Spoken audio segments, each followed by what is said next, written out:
So I watched a video the other day from a content creator that had 3,000 subscribers. She now has 63,000 subscribers. That's a pretty big, 300. I meant to say 3,000. She did not have 3,000. It was 300.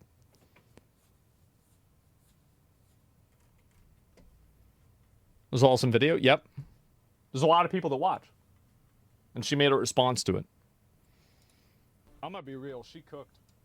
Like, I've never heard this girl talk before or say anything. I completely agree with everything that she said. Oh, wow. Look at this. She only has... Wow. She only has 300 subscribers. Look at that. Holy shit. Here, let me link you guys your video. All right. So I was not expecting that.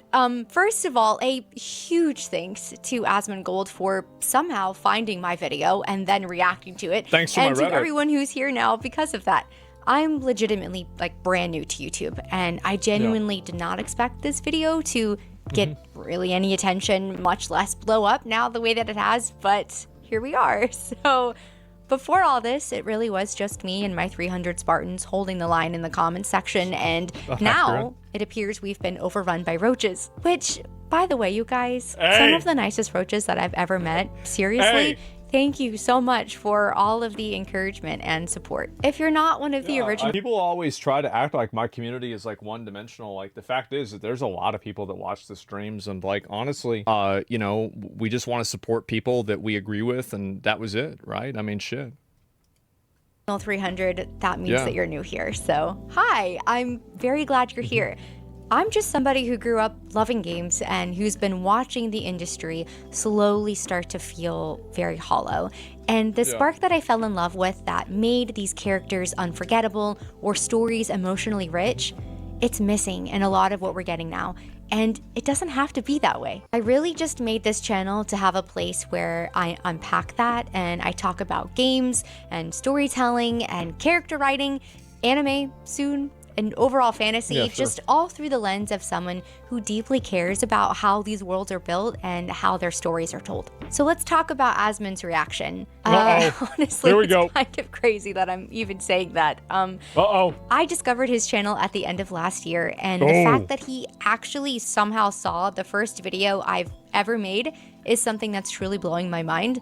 But yeah, he had a lot of really great things to say, and there were a few things especially that he brought up that I really appreciated. I think the problem is that I think this is my opinion, is that I think a lot of female writers try to write female characters in opposition to what a female character has traditionally been.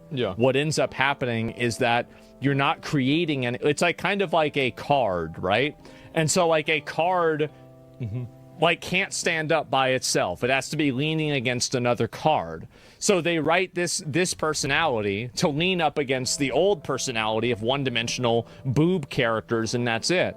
And so if you take one of these away, they both fall apart. Essentially here, it seems like he's saying the industry overcorrected, and I thought that was spot on.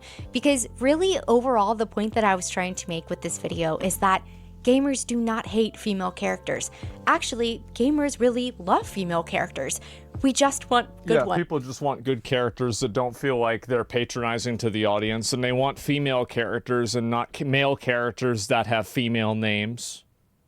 That's also a big difference too. It's a huge thing. And the issue here is how the AAA industry has tried to somehow fix the old, just I do also think that like a big part of it is just the fact that a lot of it is bad writing at a base level. That's really what it is. It's just bad writing.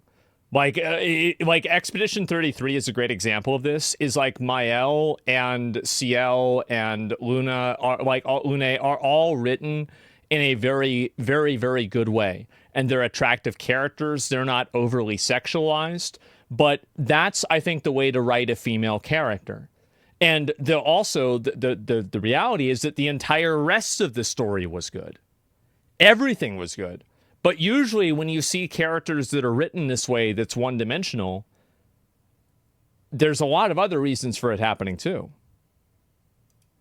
sexualized or empty female leads we used to get by swinging the pendulum so far in the other direction. And now we're just getting female leads that are very flattened and defeminized. And honestly, it seems like the message they're trying to send is that somehow it's inherently shameful or bad if you are just a feminine woman. And they've really just stripped these characters of everything that once made them so iconic. And I don't think this part was in the reaction video, but like I said in my original video, anytime I get the opportunity to play a game that has a character creator, I make my female character like as ethereal as possible. She's glowing and unattainably beautiful because my goal— Well, yeah, that's wow, what a surprise.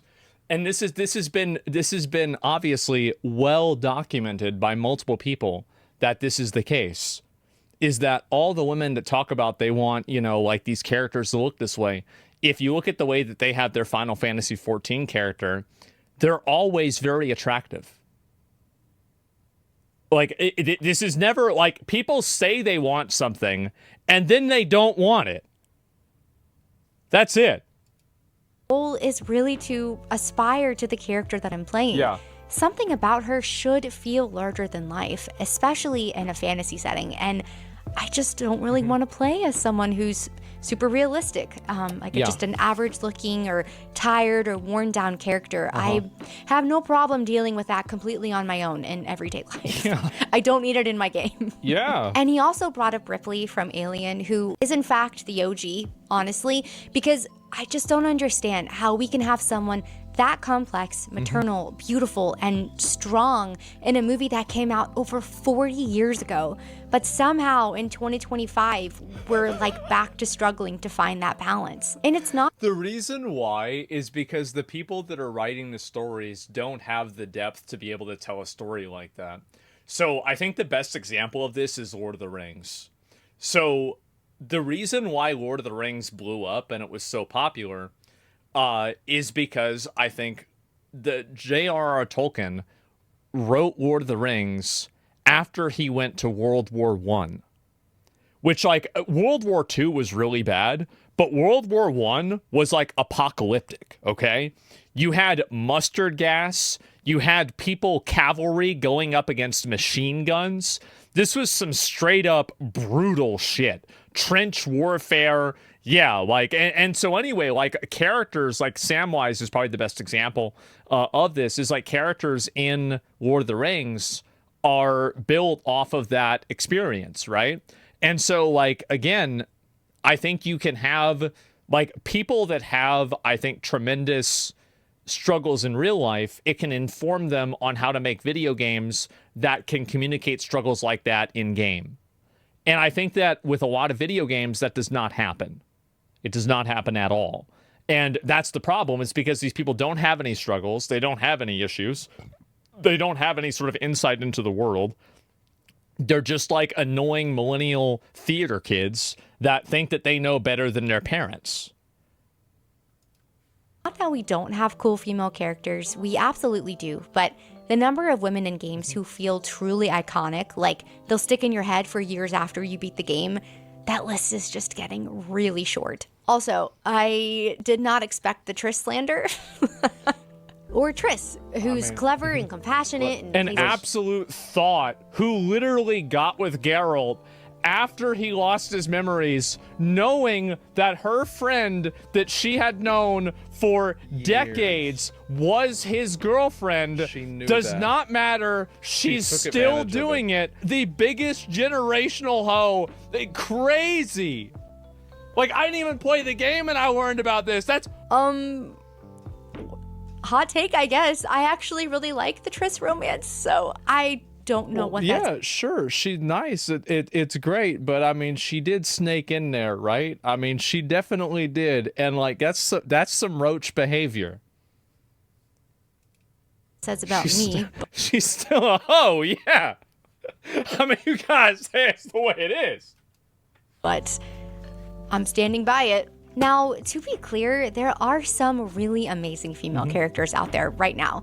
And I didn't even get to touch on the women in Baldur's Gate 3, like Shadowheart or Bazel. Just very intense, emotional, strong, and just really beautiful, realistic women. And I'm still playing through What I find to be funny is that if you want to hear the best stories about women nowadays and female characters, you have to go and play gacha games. Because gacha games, obviously, all of the stories are about female characters because that's what the majority of the people that play video games buy, are, right? That buy those. And so, like, you have a lot of these characters in, like, these gacha games that actually have great stories and they're really well written, but nobody knows about it because people just click through the whole story. Obscure, but so far I am just loving the story and the characters. And even though it seems like we have a majority female cast in that game, what I love most is that none of them feel one-dimensional. They're allowed to be feminine, beautiful, and powerful. That's another really good example. Like, I go back to Expedition 33, is that, I mean, in a way it's almost a harem anime, but it's not. Is that Gustav or Verso, right? They're the only real male character there. Like, Monoko is a dog, basically, right? And, like, I mean, I'm not going to give any big spoilers, right? But it's like a Nevron. He's like a robot.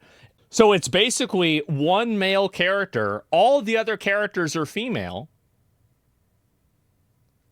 And nobody's complaining. How does this happen? Everybody knows how it happens. Everybody knows why. It's because it's good. All at the same time, and they're written with complexity, but they're not being defanged to feel safe. They're emotionally rich and visually just very attractive and magnetic, and it proves that it can be done, and it can be wildly successful. We just need more of it.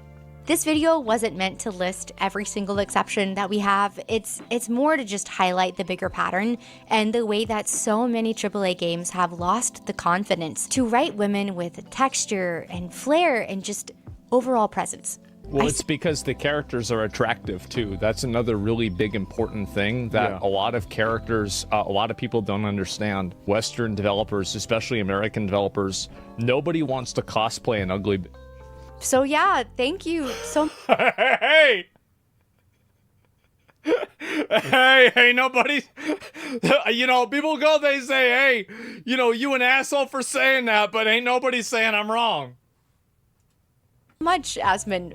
Thank you for shining a light on little me. And this is honestly all just very surreal, but I'm glad that it's coming from someone whose audience seems to really vibe kind of with what I'm saying. And it seems like for the majority, everyone is kind of agreeing and on the same page. So that's great. But ultimately, the original video was made not because I just wanted to harp on the state of current games, but because I love games. I do. And I love what they're capable of doing when storytelling is done correctly. And when a female character gets the opportunity to be all of the things, bold, weird, funny, beautiful, complicated, and still feel like a genuine and real human being, I just want more of that. Because at the end of the day, I'm just a lifelong fan who wants to feel something again when I pick up my controller. And I think that we all do. I think that she broke it down in a way that was really healthy, and it was intelligent, and it was accurate and fair, and just really well done and respectful. Yeah, refreshing. Absolutely. There you go, guys. So give it a like, give her a sub. And yeah, let me see here. 386 subscribers. Not very many. That's insane. There's 1,386. All right. And now there's 63,000. Good job. Yeah, keep doing it. Keep going. There you go, guys.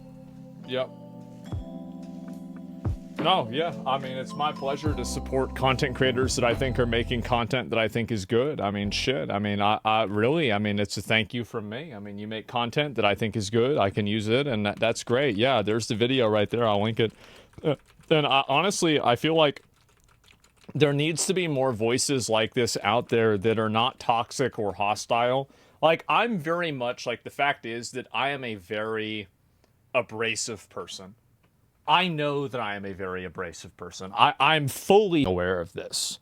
300 Spartans, yeah, here from Asmongold. As female Roach, I also want to play sexy female video game, women in video games because I want to be like them. Yeah, of course, right? Obviously. And it's great to see more people talking about it in like an honest and direct way. That's not patronizing or rude or hostile or anything like that. It's just honest, direct, fair, and good. And yeah, that's really it. So there's the video. Give it a like, and yeah, I'll look forward to see what she makes in the future. But yeah, this video blew up. It had 272,000 views, so like that was crazy.